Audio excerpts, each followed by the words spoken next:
तुम्हाला अशा प्रकारे रंगपंचमीचे फोटो बनवायचे असतील तर त्यासाठी आपल्याला जायचं आहे गुगलवरती गेल्यानंतर गुगल जेमिनी सर्च करायचं आहे.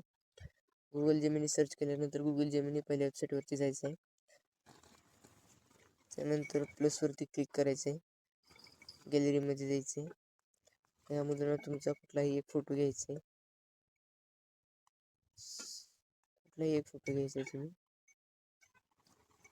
तुम्ही फोटो घेतलेले डन करायचं आहे. केल्याच्या नंतर मी तुम्हाला टेलिग्रामवरती प्रॉम्प्ट दिलेला आहे, तो इथे पेस्ट करायचं आहे आणि सेंड करायचं आहे. थोड्या वेळ वेट केल्याच्या नंतर मित्रांनो, थोड्या वेळ वेट केल्याच्या नंतर तुम्ही पाहू शकता तुमचा अशा प्रकारे फोटो क्रिएट होतो. त्यासाठी तुम्हाला आता हे तुम्हाला सेव्ह करायचं असेल तर 3 डॉटवरती क्लिक करायचं आहे आणि सेव्ह इमेज करायचं आहे. तर कसा वाटला व्हिडिओ कमेंटमध्ये नक्की सांगा.